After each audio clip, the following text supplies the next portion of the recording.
Pokemon TCG Pocket is finally here, and despite being overshadowed by the trailer for Pokemon Legends ZA in the same Pokemon Direct, Pokemon fans around the world have been waiting desperately for this game's release. Or at least I've been. And with me being, you know, kind of a huge Pokemon fan and just trading card games in general, this game seemed like it was going to be right up my alley. So after refreshing the App Store for what felt like an eternity, I was finally able to download the game and see if just maybe I could pull some rare cards for myself. Upon launching the app and making your account, you're immediately greeted with a choice of 3 different packs to choose from. One with Mewtwo, Pikachu, and Game Freak's overrated Fire Lizard. And after a tiny little bit of research, I found out that apparently every one of these packs, despite being from the same set, has a pool of different cards depending on the pack you choose. And these first 3 packs are no exception, because they contain a guaranteed full art Kanto starter and a free EX Pokemon.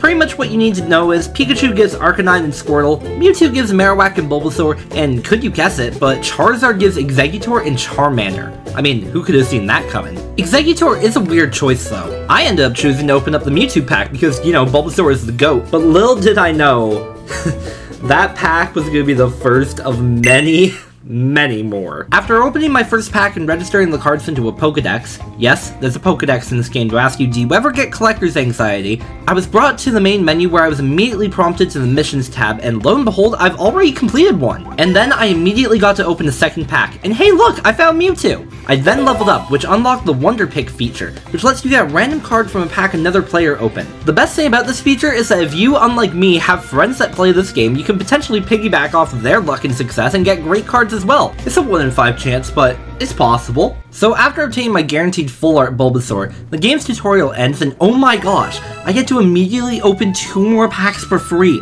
And inside those 2 packs, I somehow pulled a full art Dragonite, which, thanks to a little inside information I was told from a complete stranger I spoke with at my local mall when I went to go buy cards, who just happened to have the game before the global launch through some, not so legitimate means, it's one of the best cards you can pull for PvP. Which, like, why do things like this keep happening to me? I mean, since becoming a content creator, I've had tons of luck-based moments happen that almost never did to me before, which is insane. Like, I mean, oh my god! But little did I know, Pokemon wasn't done with me yet. Because even though I opened my 2 packs for the day, Pokemon understands that we, the people, don't want just 2 every day, we want more. So they implemented a resource called Hourglasses, which you can get by completing missions and leveling up, and by using them you can reduce your timer for getting another pack by 1 whole hour. The cards I got from this one were pretty lackluster, but the best thing about free packs is that it's a free mini boost of dopamine and you can come back every day for more.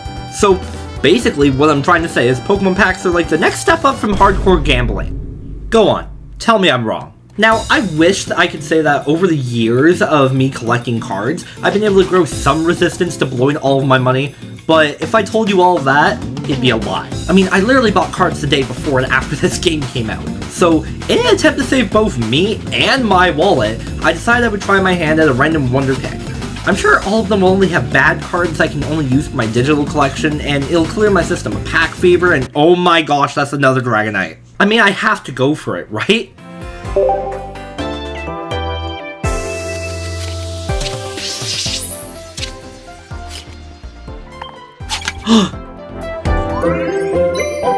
Oh my gosh! In order to gain EXP in this game to access other features locked behind level ups, you need to open more packs, so I got 1 more immediately that didn't have anything good in it. But after that 1 pack, I was still a bit away from leveling up, but since I had now opened 4 packs, I got more Hourglasses from a mission I can use to open more packs. So I opened another one that also had nothing good in it, but that's okay because I can always get more.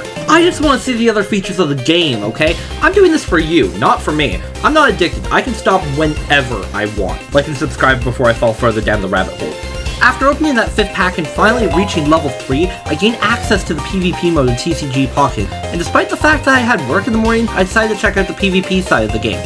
And oh my gosh, that's a bunch of tutorials. But completing them gives more Hourglasses, which means more packs. So, after spending literally 3 minutes relearning the basic rules of the Pokemon TCG, I became an expert and got given a free deck and more free cards, which is when I then discovered that a deck in TCG Pocket is made up of only 20 cards rather than the standard 60. So basically this game is the Pokemon equivalent of Yu-Gi-Oh! Duel Links, but better. So let me give you a quick rundown of how a Pokemon TCG Pocket game goes. At the start of the game, you choose a basic stage Pokemon to put in your active zone and some reserves to put on your bench. There are 2 main ways to win a game of TCG Pocket. 1. You knock out enough of your opponent's Pokemon to gain 3 points and then you win. Number 2. If you knock out your opponent's active Pokemon and they have none left on their bench, they automatically lose the game. At the beginning of each turn, you draw 1 card and can either attach an energy to a Pokemon or save it for later, but you can usually only attach 1 energy per turn. You can also use items that have effects like healing your Pokemon, or supporter cards that have different effects, such as Oak, which is basically kind of like Pot of Greed, but you can only use 1 supporter card per turn. Unless you took the first turn, if your active Pokemon has enough energy, you can then use one of your Pokemon's moves and deal damage to the opponent's active Pokemon. If you have a type advantage against the opponent like my Mienfoo does against the Rattata here, you'll deal some extra damage. If your active Pokemon is about to die, or you just have a better option in the back to knock out your opponent, you can recall your Pokemon.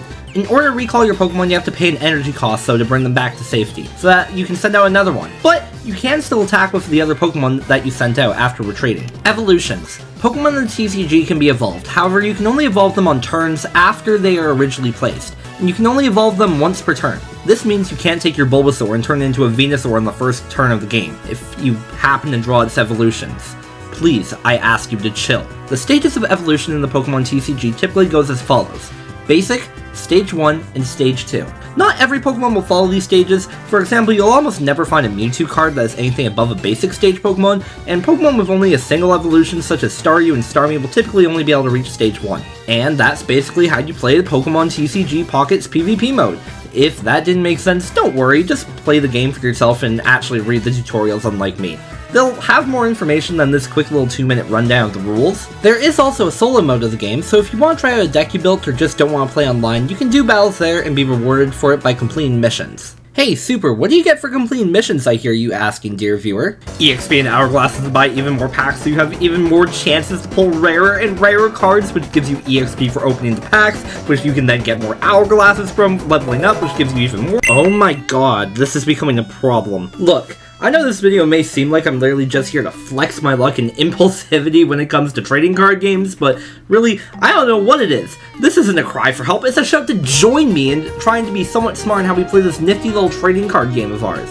But in order to do that, I'm gonna have to talk about opening packs. I don't have a problem. Stop it! Whenever you open packs from a set, you accumulate pack points, so you can exchange to get single cards from that set. And every pack that you open gives 5 points each. So, if you find that you're in need of a single card to finish the deck, rather than using all your hourglasses up trying to get that one card from a random pack, see if you happen to have enough points to buy that card. Then you can just save your hourglasses and pull from other packs in the set so you can maybe make other decks. Now, some of you at home may be wondering how I accumulated so many points considering the fact that I've only opened like 7 packs on camera. But that's because at the time of this recording, it's no longer launch day. This game has been out for roughly over a week now, but you know what happens to card games after a week of being out? Events. Like adding in a fresh sparkly Lapras EX card that you can only get through event packs that you receive by beating up the AI. And despite me having like 0 good cards that actually synergize well with each other, because in order to get this video out, I've had to hold myself hostage from opening more than just the 2 daily packs and the occasional Wonder Pick, which I've still been getting good pulls from, by the way, including 5 full art Pokemon cards and an Articuno EX. I somehow managed to put together a skeleton team of cards that came together and won me the second hardest battle of the Lapras event, Deathless, thanks to literally 1 coin flip. And despite all this luck already, and seeing online in forums some people having to go through more than like 70 event packs to get it, I managed to pull a Lapras EX after only my 4th battle. But the worst thing is, I don't have any footage of this happening beyond a picture, because my phone ran out of storage for recording. So, moving on from that, even though at this point I haven't done nearly as much playing as other players have, I can't deny the fact that I've been having tons of fun with this game. I mean, the free packs every day are amazing. The battles are quick and fun, and I don't even care if I win or lose because I can just hop into another one so quickly. But above all else, it feels like there's no one best deck that you can play. I mean, yes, some decks are going to be way better than others, but the fact that I can go online with this while I'm still working on other decks I want to build, and thanks to just good decisions, still scrape out wins against the likes of Moltres and Articuno EX is insane. I mean, I'd almost never be able to do that in other competitive mobile games. But what I'm trying to say is, this game is great already, and I might be biased because of me being a massive fan of TCGs and Pokemon in general, but I can see that this game has so much more potential to be even better. I mean, trading isn't even in the game yet, so just imagine once it is. So if you're watching this video and still haven't downloaded TCG Pocket for some reason, give it a shot. Maybe you'll be able to pull some really rare cards that I haven't yet. And hey, if you like the game, the only thing that you'll end up losing is just a little bit of time. But ultimately, just have fun with it. Build those decks that shouldn't work but somehow do, or just build a collection to brag about to friends. I mean, it's all up to you and how you want to play. But hey, just remember, at the end of the day, it's not about the destination, but the journey along the way. Thanks for watching. Hold up.